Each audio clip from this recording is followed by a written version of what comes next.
안녕하십니까. 사회복지사 1급을 담당하는 고병갑입니다.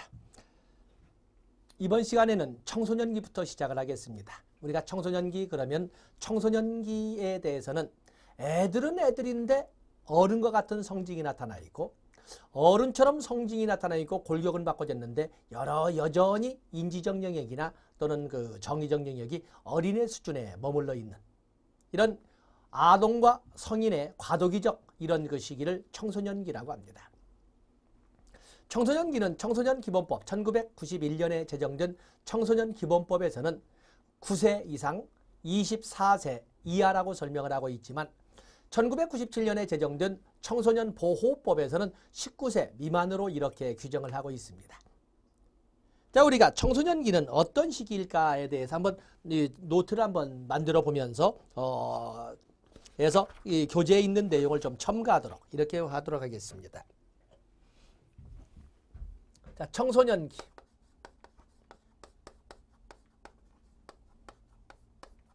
청소년기와 같은 경우에는 에릭슨의 심리사회 발달 8단계 신자, 죽은 자, 친생자의 단계로 본다면 자하 정체감대,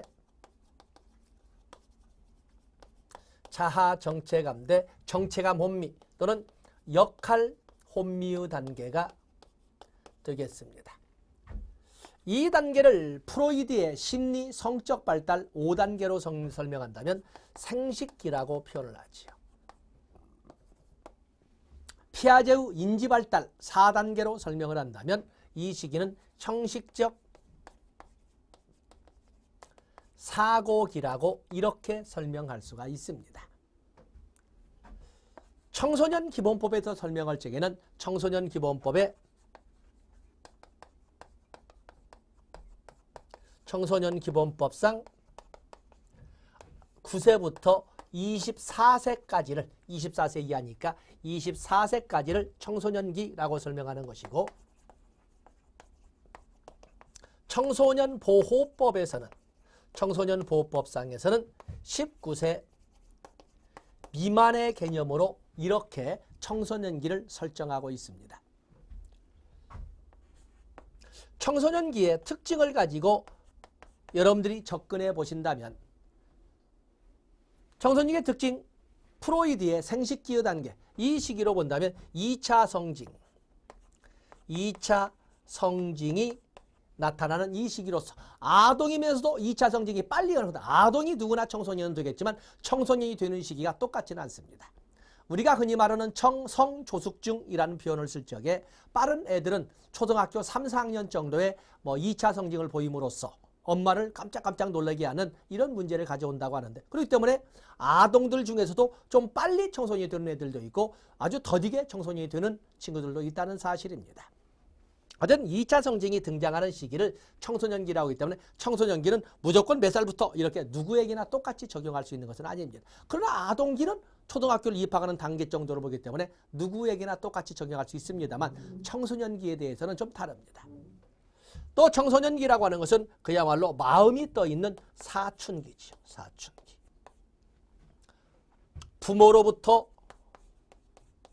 부모로부터의 독립을 시도하는 그러나 현실화될 수 없는 왜냐하면 마음은 봄인데 사춘이죠. 그런데 주머니가 겨울이에요. 그래서 부모로부터 독립을 시도하려고는 하지만 마음만 봄이어서 현실화되지 못하지요. 그러다 보니까 자꾸 짜증만 해. 제2의 반항기.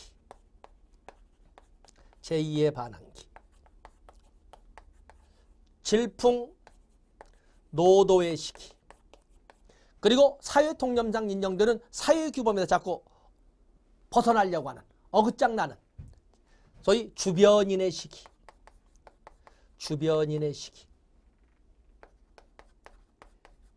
또 그러면 루소는 좀 더 이걸 긍정적으로 제2의 탄생기.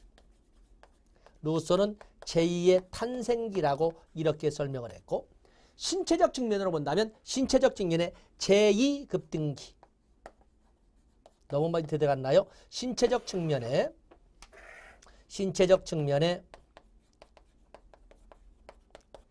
제2급등기. 이런 특징으로 보여지는 것이 바로 청소년기인데 청소년기에 조심할 것이 하나 있습니다. 청소년기의 자아 중심성. 청소년기의 자기 중심성도 마치 유아기, 전조작기에나 존재하는 어린이집이나 유치원 단계에나 존재했다고 고유명사처럼 알고 있던 자기 중심성이 청소년기도 존재한다는 거예요. 개인적 우화나 또는 상상의 청중이란 단어를 가지고 청소년기에는 청소년기 나름대로의 자기 중심성이 상상의 청중이나 개인적 우화의 형태로 존재한다는 것을 같이 우리가 포함을 시켜볼 수가 있습니다. 자, 여기에 한 판을 적어봤으니까 이 내용에다가 우리가 교재를 넘겨가면서 거기에 또 살찌우는 내용을 첨가하도록 하겠습니다. 교재를 보겠습니다.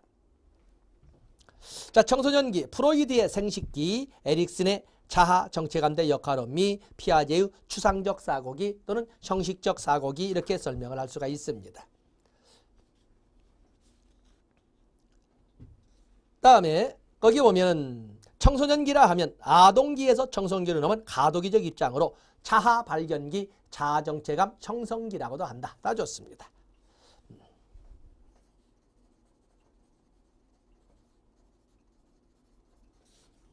이렇게 보시고 자, 페이지 넘어가 보시면 청소년기의 일반 특징 보면은 부모로부터 분리 개별화, 부모로부터 독립하고자 이렇게 염원하는 이 시기, 그걸 부모로부터 분리 개별화라고 했습니다. 그래서 여기 보면은 부모로부터 독립을 시도하는 분리 개별화라는 말을 썼지요. 부모로부터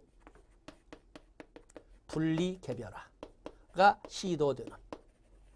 그리고 부모로부터 인정받기보다는 또래 집단이나 친구로부터 인정받고자 하는 욕구가 강한, 그리고 친구 집에서 친구랑 같이 자기를 염원하는, 바로 이게 친구들과 떨어지려고 하지 않은 이런 과정. 거기 보면 또래 집단으로부터 인정받고자 하는 욕구, 또래 집단의 지지와 이해로 도덕성이 발달한다. 또 가치관, 친구로부터 배운 가치관을 가족관계에 적용하려고 한다. 또 1번과 같은 영역이 되겠지만 청소년을 부모로부터, 또래 집단은 청소년을 부모로부터 독립시키는 하나의 다리의 역할을 한다. 이런 말들을 썼습니다. 거기 보면 형식적 조작기로서 추상적 사고. 자, 우리가 여기 형식적 조작기라고 설명을 했습니다. 여기 보면 형식적 조작기 나와 있지. 형식적 조작기에는 추상적 사고, 가설을 이용한 가설 연역적 사고, 또 그러면 조합적 사고 등을 특징으로 하는데, 가설과 가설을 이용한 가설 연역적 사고는 만약에 이런다면 이렇게 되지 않을까라고 바라보는 것은 다른 말로 가능성 지향적 사고라고도 설명을 합니다. 여기처럼 가설 연역적 사고, 조합적 사고, 그리고 가설 연역적 사고를 미래 사건에 대한 예측이 가능하다라고 이렇게 말을 바꾸기도 합니다. 그런가 하면 10번에 청소년기의 자기중심성이 등장하는데 상상의 청중과 개인적 우화의 개념을 가지고 청소년기에도 청소년기 각자마다의 자기중심성이 존재한다는 것을 알아주시면 되겠습니다. 여기 청소년기의 자기중심성이 존재를 하고 있는 거죠.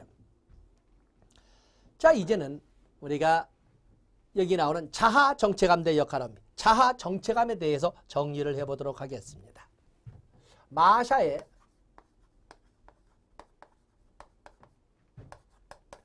자아 정체감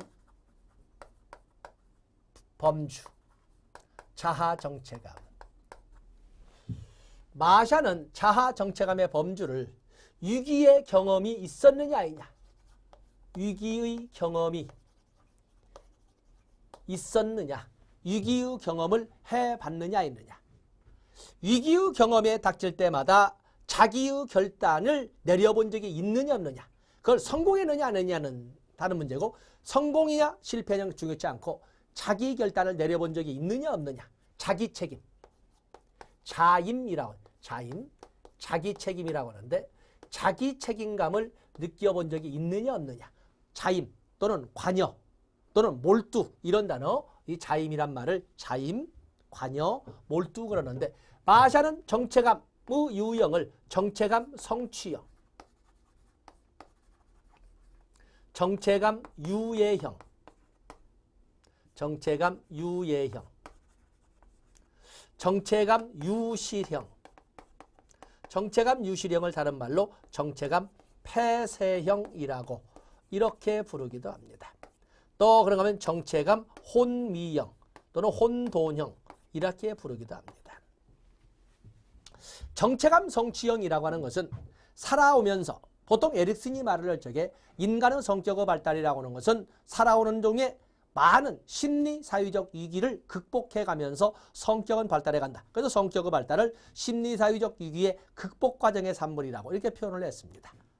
그런 것처럼 정체감 성취형은 살아오면서 많은 위기의 경험, 심리 사회적 위기 경험도 있어 봤었고 어떠한 이런 심리적에서는 개인적 심리적, 그다음에 사회적에서는 사회적 환경적 이 말입니다. 개인적으로나 환경적으로 어떤 위기가 닥쳤을 적에 자기가 직접 개입해서 그 문제를 가지고 성공했냐 실패했냐 문제가 아니라 자기가 직접 개입을, 관여를, 몰두를 해봤느냐 아니냐 해봤다는 것입니다. 바로 이런 경우에는 정체감 성취형, 이제는 실패의 경험도 하나의 발판으로 삼고 성공의 경험은 하나의 어쨌든 그 자산으로 삼고 해서 자기의 심리사회적 위기를 극복해가면서 보다 나은 보다 발전적인 성격을 이렇게 이끌어간다라고 하는 것이 정체감 성취형이 되겠어요. 생에 자신감이 있는 거지요. 정체감 유예형은 많은 살아오면서 다양한 심리적 사회적 위기를 경험해 봅니다. 그런데 문제는 거기에 대해서 많은 위기를 경험도 해보고 그리고 많은 문제를 일으켜보기도 하지만 거기에 자기 책임을 지거나 몰두하려고 하지는 않습니다. 자, 이것을 유예형이라고 합니다. 만약에 나이가 먹을 대로 먹은 사람이 나이가 한 40이나 든 사람, 40이나 50이 든 사람이 어떠한 집안이나 개인적인 문제가 있을 때 나 몰라라 해버리면 어떤 문제가 있을 때 나 몰라라 해버리면 무책임한 사람이죠. 그런 사람과는 같이 일을 못하지요. 그런데 단 청소년기에 대해서는 관용적으로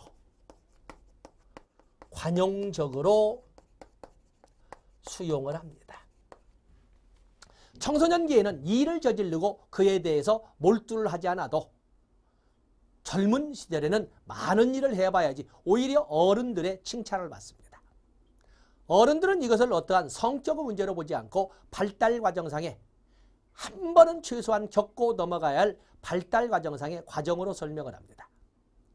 그러다 보니까 청소년기에 많은 일을 저지른다는 것은 하고 싶은 일도 많고 그리고 궁금한 것도 많기 때문에 다 찔벅거리는 거거든요.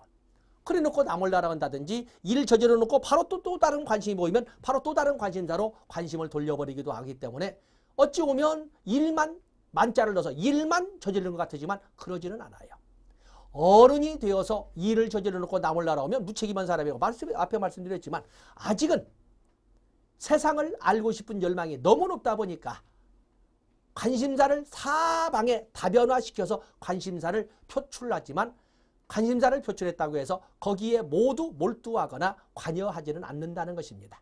오히려 이것을 어른들은 도전, 탐색 또는 실험 이런 단어를 써서 청소년기에 그런 일을 저지른 여기까지 안 가더라도 이것만 가지고도 청소년기를 칭찬하게 되는 겁니다.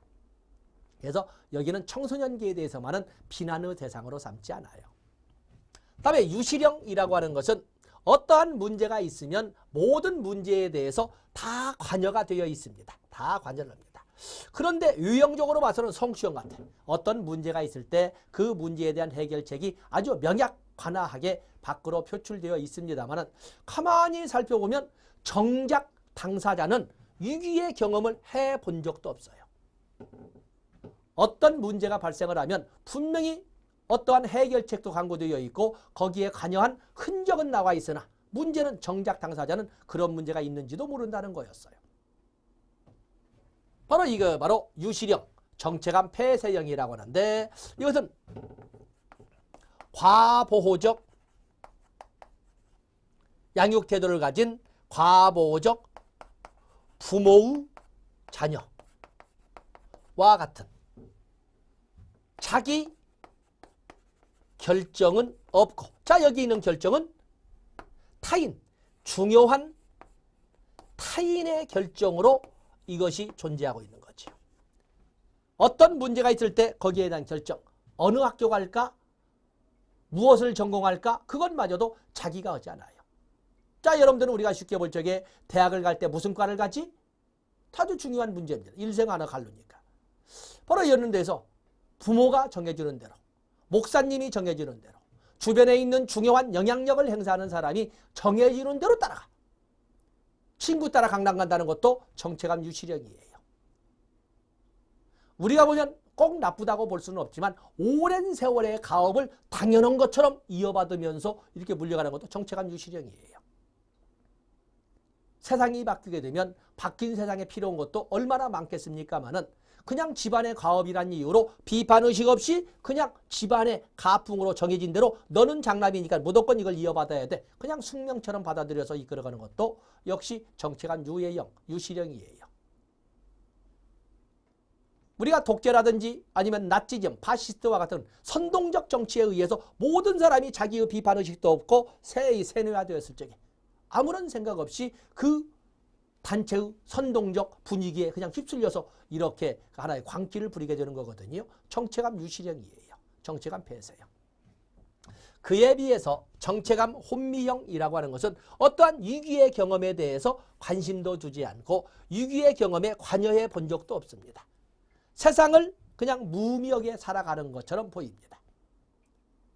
우리가 보면 다 위기의 경험도 해본 적도 없고 하려고도 않고 또 위기가 닥쳤다고 해도 거기에 관여할 생각이나 거기에 대해서 들여다볼 생각도 않고 참 무능한, 무책임한 이런 사람처럼 보이죠. 그러나 그렇게 혼만 될 것은 아닙니다. 우리가 사회복지 실천 현장으로 나가보면 오늘날에는 경제 구도가 워낙 어렵고 그 어려움이 워낙 길어서 경기 침체가 너무나 장기화되다 보니까 우리가 보면 경기 침체가 되면 더욱더 열심히 노력하고 더 열심히 발품 팔아서 구직의 노력을 해야 되는데 그런데 문제는 경기 침체가 지나치게 장기화되면 아무리 구직의 노력을 해도 일자리가 생기지 않잖아요. 그럴 적에는 구직의 의사를 포기해버립니다. 우리는 고용보험법에 보면 실업이 뭐예요? 근로의 의사와 근로의 능력을 다 가진 자로서 일자리가 없는 사람. 지금이라도 일자리 생기면 바로 갈 사람을 실업자라고 하고 실업이라고 하는 거거든요. 그런데 처음에는 이렇게 실업자로서 열심히 구직의 의사와 근로의 의사와 근로의 능력을 가지고 구직 노력했지만 그것이 세월이 흘러도 구직 가능성이 없다 보니까 근로의 의사를 포기해버리는 거죠. 그러면서 돌아다녀봤자 생돈만 들고 발품만 팔아봤자 체력만 떨어지니까 그냥 아무것도 할 의지가 없는 것처럼 한 방에서 호떡 인생 엎어졌다 뒤집어졌다 하면서 그렇게 세월을 보낼 때 다른 사람들이 볼 적에 참 이렇게 참이란 단어를 붙여서 비아냥거릴 때 그 사람의 모습이 혼미형처럼 보이는 겁니다. 우리가 꼭 혼미형을 부정적으로 볼 것은 아닙니다. 이 혼미형이 될 수밖에 없는 것은 사회 구조적 문제지 않습니까? 경제 구조가 제대로 풀리지 못해서 일하고 싶은 사람에게 일자리를 못 만들어주는 거잖아요. 그때 나오는 것이 혼미형이라고 볼 수 있습니다. 그래서 거기 보면 마샤의 자아정체감 내범주에서 정체감 성취형. 두 번째 보면 한 개인이 심리적 유해를 경험하고 청소년 정체감을 해결한 결과 최종적인 개인적 자임, 자기 책임을 발전시킬 때 말은 참 어렵습니다만 다양한 사회, 심리, 사회적 위기도 경험했고 각각의 위기가 발생했을 때마다 자기가 관여하고 자기 책임감을 지려고도 해봤고 그리고 거기에 직접 몰두도 해봤던 이런 사람들은 정체감 성취형이라고 합니다. 그에 비해서 정체감 유해형은 지불유해라고 하는데 보통 청소년기에 많이 보입니다만 실질적으로 청소년기뿐만 청소년기에는 많이 드러나 보이지만 비난의 대상은 되지 않는다. 그렇다고 해서 청소년이 아닌 성인들에게는 없다? 아닙니다. 성인들에게 더 많습니다. 그러나 성인들이 이러한 행태를 보이게 되면 극렬한 비난의 대상이 될 것이다. 이렇게 볼 수가 있습니다. 1번과 2번을 가지고 접근하시면 됩니다. 다음에 정체감 유실형은 정체감 폐쇄형, 조기 완료형이라고 하는데 모든 삶의 경험이나 삶의 결단을 누군가가 그 삶의 중요한 영향력을 행사하는 누군가에 의해서 대신 행해진 것을 정체감 유실형이라고 합니다. 유형적으로는 정체감 성취형처럼 모든 것이 마감이 다 된 것 같이 보이지만 실질적으로는 정작 당사자는 어떠한 심리사회적 위기가 있었는지조차도 모르고 그냥 누군가가 정해준 대로만 삶을 이끌어가는 사람들이 있는데 바로 그것을 정체감 유실형이라고 합니다. 정체감 혼돈형, 정체감 혼미형. 아까 나왔지요. 어떤 심리사회적 위기에 대한 관심도 없고 거기에 일어났다고 해도 거기에 몰두할 의지도 없고 하는 유형을 우리가 정체감 혼돈형, 정체감 혼미형이라고 설명을 합니다. 그래서 우리가 청소년기에서 마침 정체감 유형, 자아정체감대 역할원비가 나와서 미리 여기에서 다뤄봤습니다. 다음에 우리가 성인기라고 할 적에는 성인기를 초기, 중기, 후기로 나누어서 성인 초기를 청년기, 성인 중기를 중년기, 성인 후기를 노년기라고 하지 않습니까? 일부 책에서는 청년기를 그냥 성인기라고 이렇게 분류하기도 하기 때문에 그렇게 여러분들이 이해해 주시면 됩니다. 어찌 보면 우리가 발달정액의 출제범위를 보면 가장 출제범위가 적은 것 중에 하나, 태아기와 청년기가 되겠어요. 청년기에는 아직은 어른은 어른인데 어른 초입이어서 어른이라고 성인이라고 하는 단어는 뭐냐면 사람이 되었다. 사회통념상 사람, 한자도 그러지 않습니까? 사회통념상 사람이 되었다. 성인입니다. 그러면 사람이 되었다라고 인정받기 위해서는 어떠한 조건이 필요하겠어요? 성인기는 양대 발달 과업이 있습니다. 성인기의 양대 발달 과업으로서 우리가 인정할 수 있는 것은 역시 사회통념상 독립된 개체성을 인정받는 것은 혼자 살 수 있다든지 직업 선택이죠. 아니면 삶에 대해서 책임을 져줘야 할 대상이 생겼다든지 결혼이죠. 그렇기 때문에 어른으로 인정받기 위해서는 지금처럼 다원화된 산업사회가 아닌 옛날의 전통적 사회에서는 상투를 꼽는다. 결혼하면 어른으로 인정해주고 어른으로서 대접을 받았어. 설사 미성년자, 현대사회에 와서도 설사 미성년자들에도 혼인을 하면 미성년자는 혼인할 수 없죠. 그러나 18세가 되면 만 18세가 되면 1년간이지만 만 18세가 되면 부모의 동의를 얻어서 혼인을 할 수가 있습니다. 그럴 경우에는 미성년자, 나이로 봐서는 19세 미만이니까 미성년자이지만 어른, 성인과 똑같은 법률상 권리 주체성을 인정받게 되는 거예요. 1년간 그렇습니다. 그러다가 19세 넘으면 성인 되니까 부모의 친권은 사라지니까 그는 자기 맘대로 결혼할 수 있죠. 꼭 부모가 결혼을 승낙한다 안 한다 이것은 집안 문제고 법적으로서는 부모의 승낙이 없어서도 19세가 넘게 되면 혼인할 수 있습니다. 어쨌든 성인이 되기 위해서는 성인 초기인 청년으로 인정받기 위해서는 직업을 잡았다든가 아니면 혼인을 했다든가 둘 중에 하나가 이루어져야 됩니다. 그래서 우리가 이 쭉 보면 성인기에서 성인 초기 청년기를 보게 되면 뭐 말은 많이 이렇게 길게 적어놨습니다만 이 시기를 우리가 설명한다면 에릭슨의 발달 단계로 봐서는 에릭슨의 발달 단계로 본다면 신자, 죽은 자 거기까지 청소년기죠. 다음에 성인기 세 단계가 있는데 친밀감대, 고립감의 단계를 성인 초기 청년기라고 설명을 합니다. 친밀감대, 고립감의 단계가 있다. 다음에 거기 보시면 3번에 2번에 보시면 청년기 발달가업으로 직업 준비를 위한 탐색과 결혼, 직업 탐색과 결혼을 청년기의 양대 발달가업이라고 합니다. 밑에 1번, 2번, 3번, 4번, 5번은 보시고 다음에 거기 청년기의 성장 발달에서 보면 이 청년기는 신체적 절정기라고 합니다. 신체적 측면의 제1급등기 신생아기 아니면 신생아기를 포함한 영아기, 신체적 측면의 제2급등기 청소년기, 그리고 신체적 측면의 절정기는 청년기라고 설명을 합니다. 그리고 성역할 정체감이 확립되었다. 이 확립이란 단어가 그렇습니다만 성역할 정체감이 적어도 학령정기가 되면 어느 정도 성역할 정체감을 갖기 시작. 확립이란 단어를 초입이냐 아니면 마무리냐 이런 단어가 되겠지만 이제는 어른스러운 입장에서 성역할 정체감이 확립되었다고 설명할 수 있고 이성교제나 배우자 선택 또는 직업 탐색 이런 등등을 청년기의 대표적인 발달 가업으로 설명을 합니다. 다음에 중년기입니다. 중년기. 여러분이 알다시피 중년기라고 하는 것은 성인 중기 이렇게 해서 중년기를 설명해 볼 수가 있는데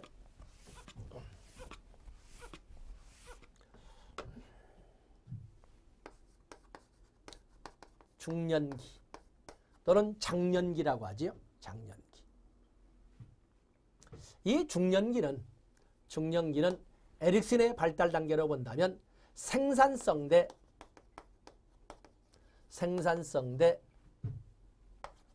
침체감의 단계로 이렇게 설정할 수가 있어요.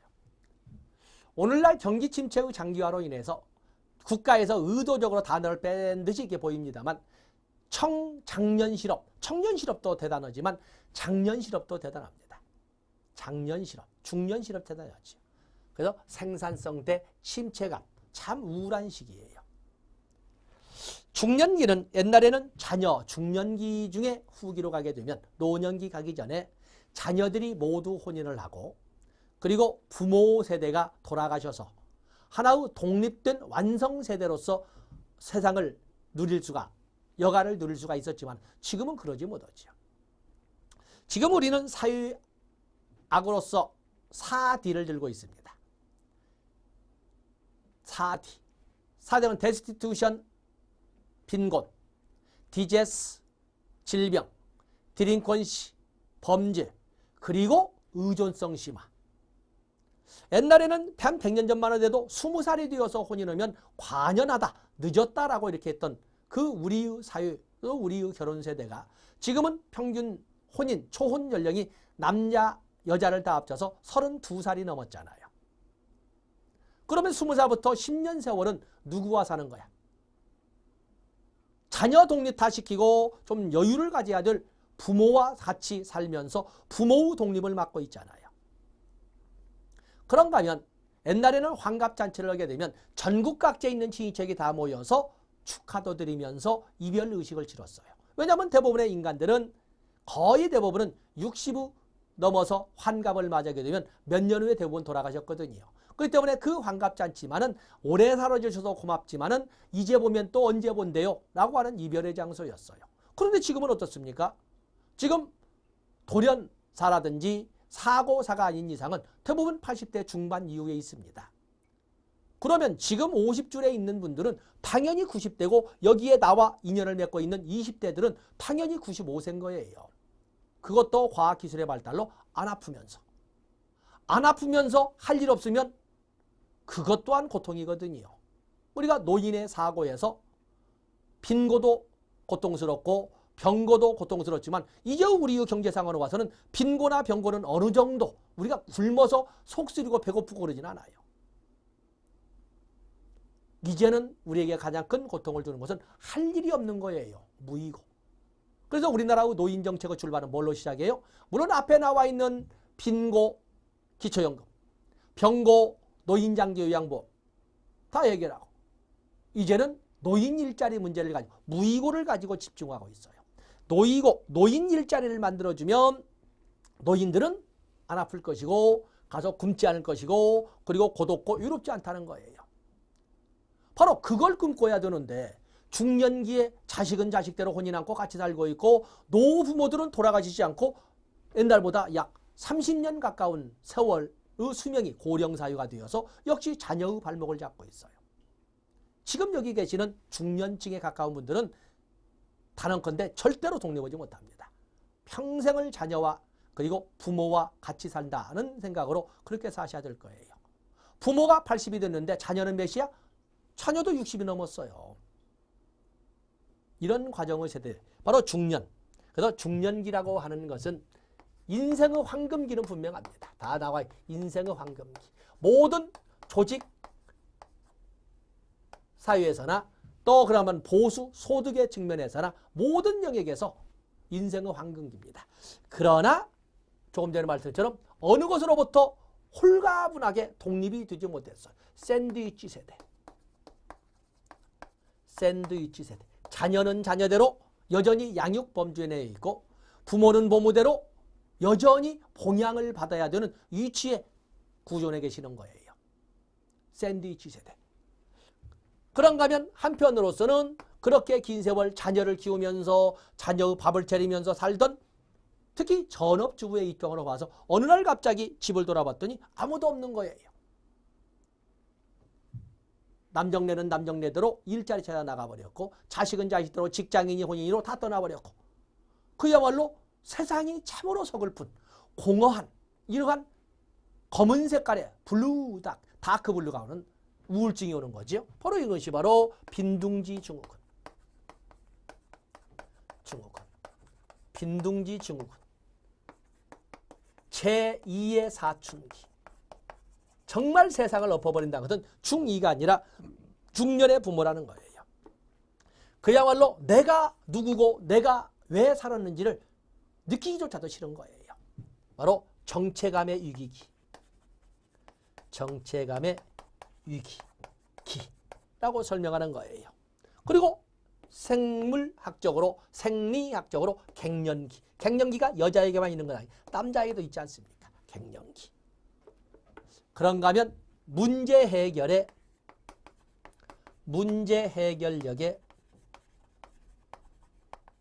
최절정기. 절정기. 많은 연륜과 정륜을 가지고 살다 보니까 어떤 문제 해결력, 바로 이 문제 해결력의 최절정기를 기존에 있는 정형화된 어떤 문제 해결들로는 풀어지지 않아요. 이것을 창조적 생산성이라고 교재는 같이 붙였습니다만 창조적, 그냥 생산성이 아니라 창조적 생산성의식이라고 이렇게 부르기도 한다는 것이 바로 중년기가 되겠어요. 중년기의 발달감을 보면 자기 자신을 재평가해 봐야 돼요. 중년기. 자기 자신을 바로 이 중년기를 가장 강조하는 것은 융이죠. 융.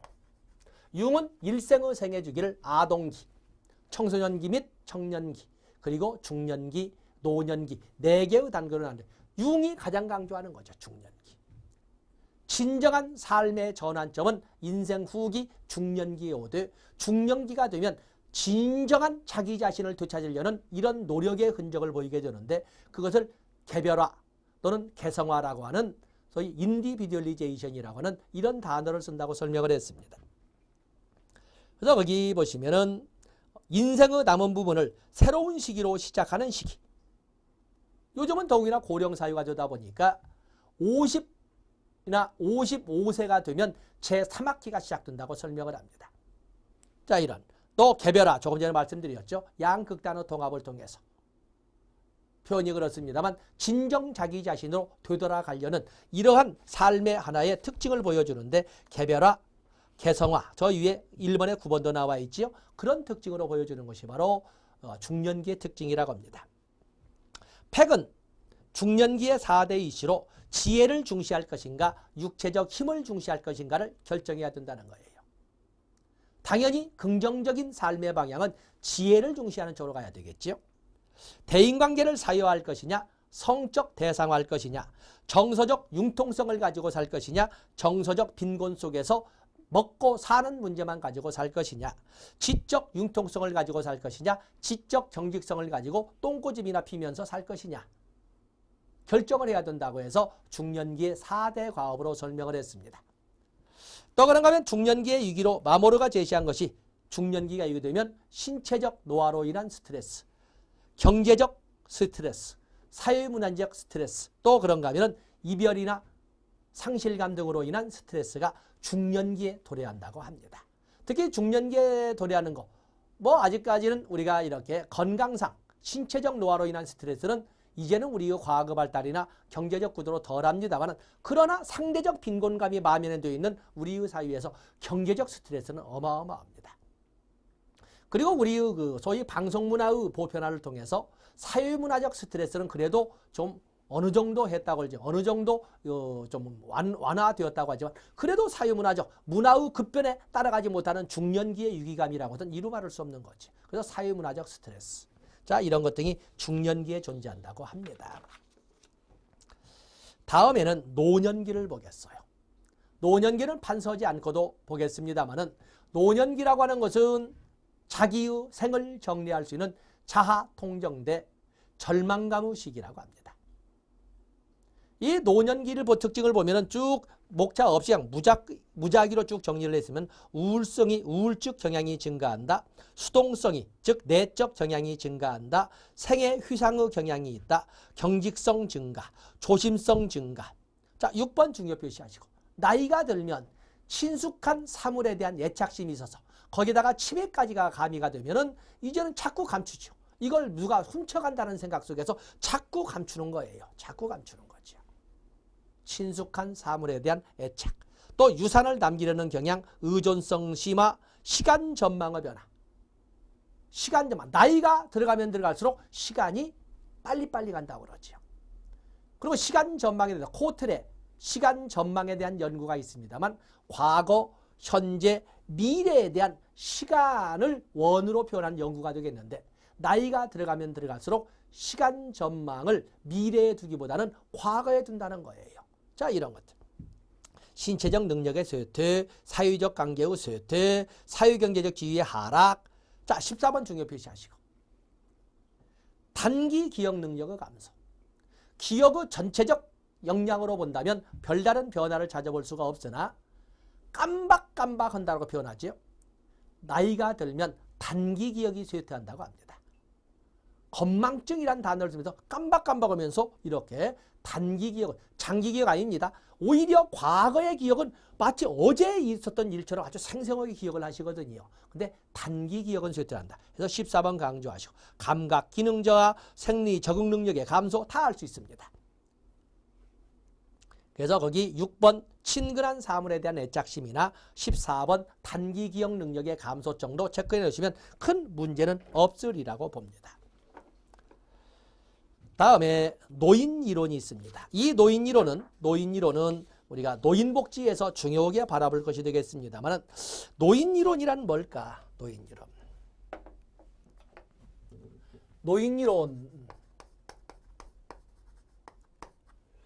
노인 이론에는 분리 이론이 있고 활동 이론이 있고 성공적 노화 이론이 있고 많은 약 10여 개의 이론들이 있습니다. 그보다 더 많겠죠. 논문으로 봐도 더 많이 있을 겁니다.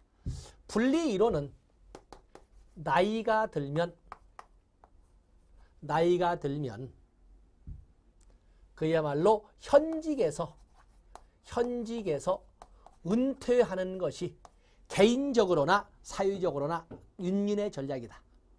왜냐하면 나이가 들어서 은퇴를 하게 되면 삶의 현장에서 분리를 하게 되면 자신의 생을 정리할 수 있어서 개인적으로도 좋고 사회적으로는 삶의 현장에서 보다 높은 생산성을 가진 젊은 사람에게 자리를 물려줌으로써 국가 사회적으로 좋고 그렇기 때문에 나이가 들면 현장에서 분리되어지는 것이 개인적으로나 사회적으로 좋다 하는 것이 바로 이 분리 이론이 되겠어요.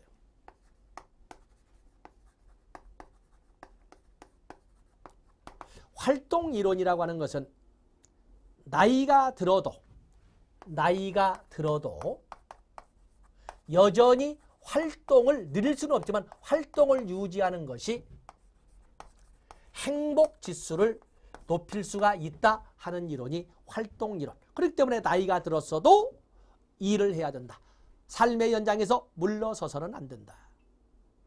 분리 이론과 반대의 방향으로 이론을 전개하죠. 그래서 나이 든 노인들을 가지고 통계를 내보면은 나이가 들었어도 활동하는 사람들이 활동을 멈춘 사람보다 행복지수가 높게 나타나더라. 그렇기 때문에 나이가 들어서도 일을 중단해서는 안 된다 하는 것이 활동 이론이 되겠어요.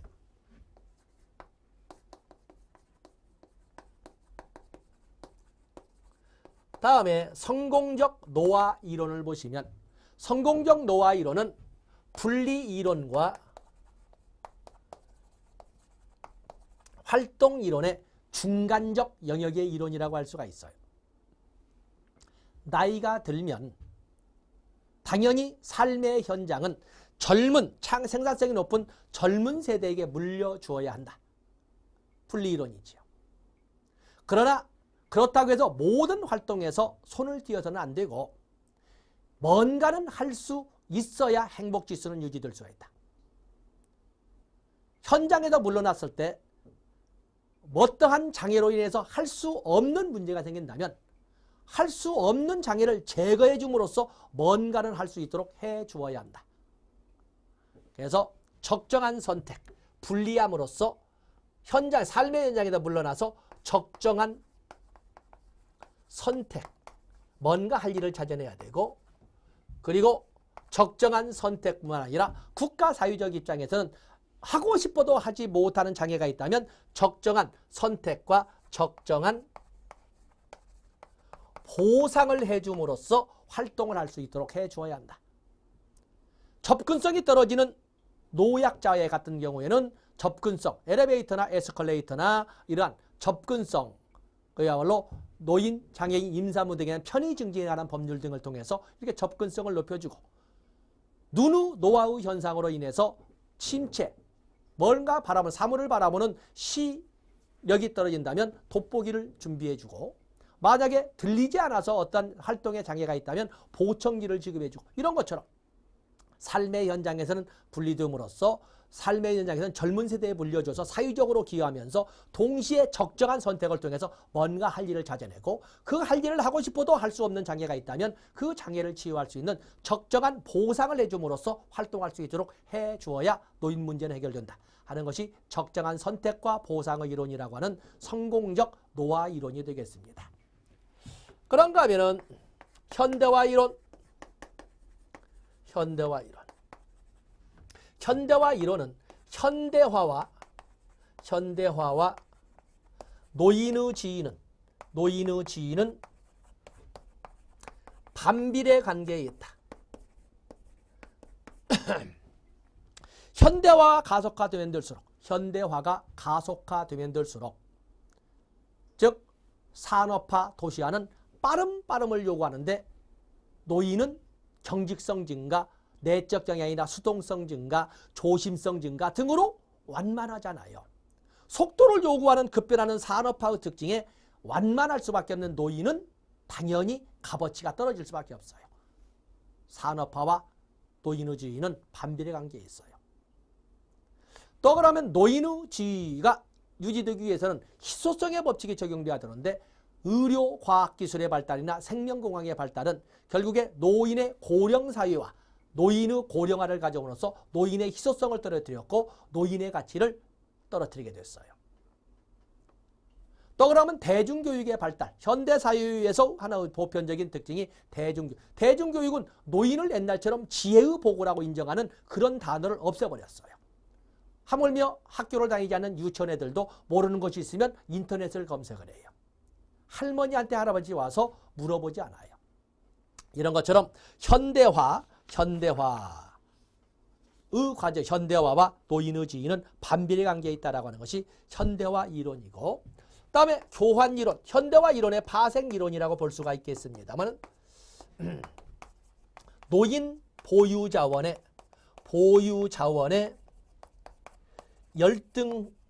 노인 보유 자원의 열등화가, 당연히 세상의 사회관계라는 것은 교환의 상호 교환을 통해서 사회적 관계가 맺어지는데, 이 사회를 지배하는 중년, 청장년들이 보유한 자원과 노인들이 보유한 자원에는 우열이 분명히 드러난다는 거죠. 당연히 열악한 자원으로 인정받을 수밖에 없는 노인이 가진 자원을 가지고 청장년이 가진 자원을 교환하기 위해서는 열등한 지위를 유지할 수밖에 없다는 거죠. 어떻게 하면 이러한 문제점을 해결할 수 있느냐 하는 문제까지를 가지고 고민해보자 하는 것이 교환 이론이 되겠습니다. 그래서 거기 상호성 이론이라고 한다 이렇게 설명되어 있죠. 보시면 되겠습니다. 다음에 거기 노년기의 인지변화도 있고, 노년기의 세 가지 위기, 팩은 노년기의 세 가지 위기를 자아 분할을 할 것이냐, 직업 역할에 몰두할 것이냐, 신체를 초월할 것이냐, 신체에 몰두할 것이냐, 자아를 초월할 것이냐, 자아에 몰두할 것이냐 하는 이 딜레마를 가지고, 나는 젊어라고 하지만 신체에 몰두할 수 없잖아요. 세상을 내 가치관이라고 하기에는 세상의 변화하는 속에서 나타나는 가치관의 변화도 인정해야 되잖아요. 이런 것처럼 노년기에 이런 유기가 세 가지로 폐기 제시를 했다. 다음에 조부모의 역할 유형, 공식형부터 대리부모형, 재미추구형, 거리두기형, 권위형 등 쭉 있는데, 자, 요즘 보면은 여성들의 사회 활동 비율이 자꾸 늘어가는 이런 과정에서 보통 조부모와 같은 경우가 거기 대리부모형도 많이 있죠. 근데 요즘은 대리부모형은 많이 없어지고 보통 공식적으로, 왜냐하면 이제 핵가정은 보편적이니까, 핵가정은 보편적인데 손자녀에게 관심도 갖고 때로는 필요할 때 도와주기도 하지만 그냥 도와주는, 보살펴주는 정도지 어떤 교육관이나 아니면 삶의 가치관을 세뇌시키지는 않아요. 그래서 어떤 공식형이 요즘은 참 많습니다. 대리부모형을 많은 젊은 부부는 원하지만은 이제는 노인 세대들이 그걸 거부하는 입장에 있지 않습니까? 그거 보시고. 다음에 페이지를 넘어가 보시면 이제는 죽음의 수용 과정 무조건 중요 표시하시고, 노인들이 죽음을 받아들이는 과정을 이렇게 보면은, 노인들이 죽음을 받아들이는 과정을 보면은 처음에는 부정, 다음에 두 번째 단계는 분노, 그리고 세 번째 단계 가서 타협, 네 번째 단계 우울이 네 번째 있습니다. 우울 부정은 또 부정 우울이 아니라 우울은 네 번째. 자, 우울은 네 번째 단계에 있습니다. 그리고 마지막에 가서 수용을 합니다. 돌아가신대요 라고 하면 처음에